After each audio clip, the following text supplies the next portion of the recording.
제2장 하느님께 완전히 자신을 맡기고 성당 셋을 수리하다. 이 모든 시기 동안 그리스도는 줄곧 프란치스코의 유일한 안내자였으며 이제 다시 한번 그리스도는 선하심 가운데서 그 은총의 달콤한 감화력으로 중재하셨다. 어느 날 프란체스코는 야외에서 묵상하기 위해 시내를 떠나서 오래되어 다 허물어져가는 성 다미아노 성당 곁을 지나가게 되었을 때 그는 들어가서 기도하고 싶었다. 그 성당에서 십자가에 못 박히신 예수님이 그려진 상 앞에 무릎을 꿇고 기도할 때 그는 영혼의 큰 안식을 얻었고 십자가를 응시했을 때 그의 눈은 눈물로 가득 찼다. 그때 갑자기 그는 십자가로부터 3번이나 그를 부르는 목소리를 들었다. 프란체스코야, 가서 나의 집을 고쳐라. 이렇게 쓰러져 가는 것이 내 눈에는 보이지 않느냐? 프란체스코는 성당에 혼자 있었으므로 그 목소리에 놀랐다. 그러나 메시지의 힘은 그의 마음을 꿰뚫었으며 그는 탈원되었다. 마침내 그는 자신에게로 되돌아와서 받은 명령을 준수할 준비를 했다. 비록 그 메시지는 후에 성령이 그에게 이를 깨닫게 하고 그가 수사들에게 설명하였듯이 사실은 그리스도가 자신의 피로 값을 치르고 얻으신 전 세계의 교회를 말한 것이지만 그는 헐어진 성 다미아노 성당을 수리하는데 기꺼이 자신을 바치고자 하였다. 성호를 긋고 그는 즉시 계획에 착수했다. 장사를 할 천을 몇 구러미 들고 곧장 폴리뇨에 가서 자기가 타고 온 말과 함께 그것들을 팔았다. 그러고 나서 아시시로 돌아와 수리하라는 말을 들은 그 성당에 들어갔다. 거기서 책임을 맡고 있는 가난한 신부를 만나 공손하게 인사를 하고 성당 수리와 가난한 사람들을 위해 써달라고 그 돈을 내놓고 잠시 동안이라도 자신이 그와 함께 살게 해달라고 간청했다. 그 신부는 그가 머무르겠다는 데는 동의했으나 그의 양친을 두려워하여 그 돈을 받는 것을 거절했다. 어떤 형태의 돈이든지 돈을 싫어하는 프란치스코는 돈을 창턱에 던져두고 먼지인 양 그 돈에 더 이상 관심을 갖지 않았다. 프란치스코의 아버지는 그가 신부와 함께 살고 있다는 것을 듣고는 매우 당황하여 지체 없이 서둘러 성당으로 달려갔다. 자기를 찾고 있는 사람들의 협박을 듣고 또 그들이 가까이 다가오고 있다는 것을 알고 프란치스코는 비밀 동굴에 숨었다. 그는 그리스도께 봉사하는 일에 익숙치 못해 아버지의 화를 피하고 싶었다. 그는 하느님께 박해자의 손으로부터 그를 구해줄 것과 선하심으로써 그분 스스로 자기에게 고취시킨 열망을 이루어낼 수 있게 해달라고 끊임없이 눈물로써 애원하며 많은 날을 숨어 지냈다. 마침내 그는 넘치는 기쁨으로 가득 차 자신을 결단력이 부족한 겁장이라고 꾸짖게 되었다. 이에 그는 두려움을 버리게 되었고 숨었던 장소에서 나와 아시시를 향해 갔다. 마을 사람들은 그의 야위고 변한 모습을 보고 그가 미쳤다고 생각했다. 그러나 프란치스코는 그런 모든 것에 귀머거리가 되었고 어떠한 모욕도 그를 좌절시키거나 변화시키지는 못했다.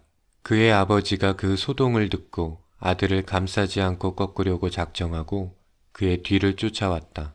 동정시밀랑 아예 바람결에 내동댕이 치고 그는 아들을 집으로 끌고 들어와 처음에는 말로써 다음에는 매로써 설득시켜 보려고 애쓰다가 마침내는 그를 쇠사슬에 묶어 가두어 버렸다. 그러나 이것은 프란치스코로 하여금 자신의 계획을 수행하려는 데 있어서 이전보다 더욱 열심하고 더욱 확고하게 만들었다. 왜냐하면 프란치스코가 옳은 일을 하다가 박해를 받는 사람은 행복하다. 하늘나라가 그들의 것이다. 라는 성경 말씀을 깨달았기 때문이다. 잠시 후에 그의 아버지는 멀리 갈 일이 생겼다. 남편의 행동에 결코 찬성할 수 없었던 그의 어머니가 프란치스코를 풀어주고 자유롭게 가게 해주었다. 그녀는 그의 굳은 결심을 깨트릴 수 없다는 것을 알았던 것이다. 프란치스코는 하느님께 감사드리고 전에 있던 곳으로 되돌아갔다. 그의 아버지는 되돌아와서 그가 없어진 것을 알고 아내에게 욕설을 퍼붓고 폭풍 같은 노여움에 차서 프란체스코를 찾아 나섰다. 아버지는 그를 집으로 못 데려올 경우 적어도 그를 마을 밖으로 쫓아내겠다고 마음먹었다. 그러나 하느님은 프란치스코에게 용기를 주어 그는 자진해서 아버지를 만나러 나와서는 아버지에게 자신은 학대나 감금을 두려워하지 않을 것이며 덧붙여 그리스도를 위해서라면 그 어떠한 고통이라도 즐겨 참아받을 것이라고 단호하게 말했다. 그의 아버지는 그를 집으로 데려갈 가망이 없음을 깨닫고 잃어버린 자신의 돈을 되찾고자 했다. 마침내 돈이 창문턱에 얹혀 있는 것을 보고 욕심 많은 그는 만족하고 다소 안정을 찾았다. 그는 자기 돈을 되찾게 되자 프란치스코를 주교님에게 데려가서 거기에서 그의 모든 주장을 포기하게 하고 그가 가진 모든 것을 되돌려주게 일을 주선해 놓았다. 가난에 대한 참된 사랑으로 프란치스코는 기꺼이 동의했으며 스스로 주교 앞에 출두했다. 거기서 그는 지체 없이 조금도 주저하지 않고 한마디 말도 듣거나 말하지 않고 즉시 옷을 벗어 그것을 아버지에게 되돌려 주었다. 그때 그는 입고 있었던 좋은 옷 아래에 고행할 때 입는 거친 털옷을 맨살 위에 입고 있음이 드러났다. 그는 열정과 열심에 차서 그의 바지조차 벗어주고 벌거벗은 채 서 있었다. 그때 그는 그의 아버지에게 이제까지 나는 당신을 나의 아버지로 불렀습니다. 그러나 지금부터 나는 거리낌 없이 하늘에 계신 우리 아버지를 부를 수 있습니다. 그분은 나의 모든 부이며 나의 모든 신뢰를 그분께 둡니다라고 말했다. 주교는 이것을 듣고 그의 열성에 놀랐다. 그는 선한 사람이었기에 벌떡 일어나 자신이 입고 있던 망토로 그를 감싸며 포옹했다. 그리고 그에게 입힐 옷을 가져오라고 말하였다.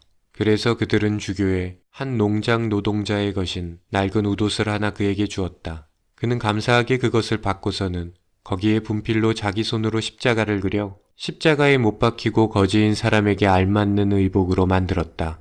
그렇게 가장 높은 왕의 종은 십자가에 벌거벗은 채 매달린 사랑하는 주님을 따르고자 자신에 속한 모든 것을 벗어 던졌던 것이다. 그는 난파한 세상으로부터 벗어날 수 있게 해주는 구원의 수단인 십자가로 무장했다. 프란치스코는 세상을 무시하고 모든 세속적인 욕망의 굴레로부터 해방되었기 때문에 그는 그 도시를 떠나 세상에 대한 근심 없이 혼자 있을 수 있는 장소를 찾았다. 그러한 곳에서 고독과 고요함 가운데 하느님의 은밀한 계시를 들을 수 있었다. 그 후 그가 불어로 기쁘게 하느님을 찬양하며 숲속을 걷고 있었을 때 갑자기 도둑의 습격을 받았다. 그들은 그를 위협하고 누구냐고 묻자 나는 위대한 왕의 사자이다라고 예언적인 말로 용맹스럽게 대답했다. 그러자 그들은 그를 때리고 거기 누워있거라 하느님의 시골뜨기 사자야 라고 말하며 눈 덮인 도랑에 그를 던져버렸다. 그런 말을 하며 그들이 도망쳐버리고 난 뒤 도랑에서 나와 기쁨에 넘쳐 모든 것의 창조주를 찬양하는 프란치스코의 소리가 숲에 메아리쳤다.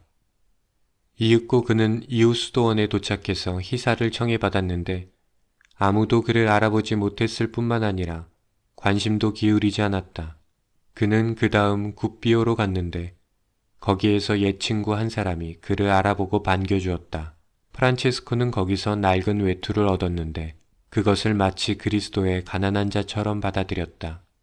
그 후 그는 진실한 겸손에 대한 사랑으로 자기 자신을 나병 환자에게 바쳐 하느님에 대한 사랑을 위하여 그들에게 시중들며 그들과 함께 살았다. 그는 그들의 발을 씻어주고 상처에 고름을 짜주고 깨끗하게 씻고는 싸매주었다. 그들에게 지극히 헌신했으며 그들의 상처에다 입을 맞추었다. 그는 곧 복음에 나오는 착한 사마리아 사람의 한 몫을 담당하기 시작한 것이다. 그 보답으로 하느님은 그에게 지극한 치유의 능력을 주시어 영육간의 병에 대한 영향력은 기적적인 것이었다. 예를 들면 그의 이름이 더 잘 알려졌을 때 일어났던 많은 사건 중 하나만을 언급해 볼 것 같으면 스폴레토의 이웃에 입술과 뺨이 썩는 병으로 고통받고 있던 한 사람이 있었다. 의사들은 그에게 아무것도 해줄 수 없었다. 그래서 그는 사도들의 중재를 청하기 위해서 로마로 순례를 떠났다. 집으로 돌아오는 길에 그는 성 프란치스코를 만났다. 그는 성인의 발등에 경건한 마음으로 키스를 하고 싶어 했다. 그러나 프란치스코는 이를 허락치 않고 자기가 그의 입에다 키스했다. 동정심에 차서 그는 자신의 입술을 그 끔찍한 상처에 대었다. 그러자 즉시 그 병은 사라지고 아픈 사람은 건강을 회복하였다. 우리는 그로 하여금 이러한 행동을 하게 하는 그의 놀라운 겸손과 그리고 이러한 기적을 행하는 그의 뛰어난 능력 중에서 어느 것을 더 많이 찬미해야 하는가를 말하기는 어려운 것이다. 이제 그리스도의 겸손 안에서 확고히 서서 프란치스코는 성 다미아노 성당을 고치라고 십자가로부터 들은 명령을 기억하고 있었다. 그는 순명에 참된 아들이어서 거룩한 명령에 복종하기 위해 필요한 것들을 구걸하면서 아시시로 되돌아왔다. 가난하고 십자가에 못 박힌 그리스도에 대한 사랑을 위해 부끄러움을 극복하고 자기를 부유한 젊은이로 알고 있었던 사람들에게 희사를 청하였다. 그리고 자기 자신은 단식으로 약하고 기진해 있었음에도 불구하고 스스로 돌을 저어 날랐다. 하느님의 도움과 마을 사람들의 협동으로 마침내 성 다미아노에서의 일을 끝마쳤다. 그 다음에 게을러지는 것을 피하기 위해 그는 성 베드로에게 봉헌된 다른 성당을 수리하기 시작했다. 이 성당은 마을에서 더 멀리 떨어져 있었다. 순결하고 순백한 신앙에서 그는 항상 사도들의 왕자에게 큰 경건함을 가지고 있었다. 거기 일을 끝내고 그는 지금은 아무도 돌보는 이 없이 버려진 것으로 성모 마리아께 봉헌되어 있는 한 오래된 성당이 있는 포르치온콜라라 불리는 곳으로 갔다. 프란치스코는 세계의 여왕께 깊은 공경심을 지녔기에 그 성당이 황폐한 것을 보고 그것을 수리하기 위해 거기서 계속 지내기 시작했다. 그는 천사들이 그곳을 종종 방문하기 때문에 천사들의 성마리아 성당이라고 불린다는 이야기를 들었다.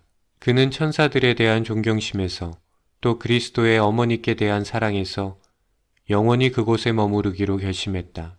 그는 세상의 다른 어떠한 곳보다 이곳을 좋아했다.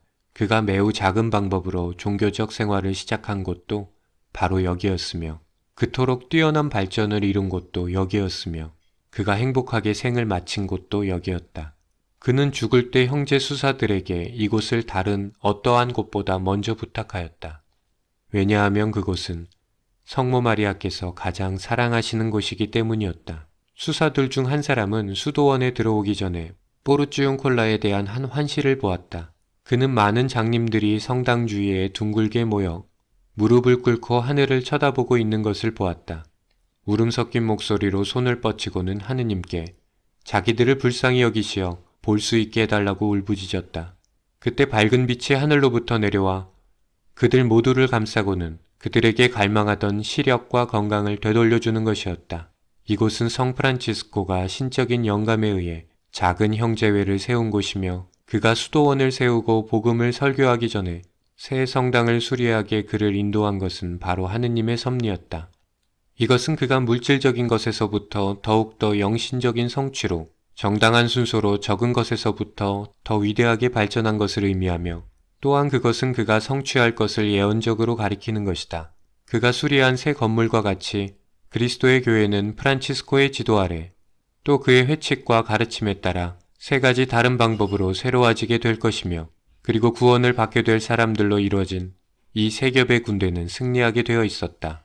우리는 현재 이 예언이 실현되었음을 볼 수 있다.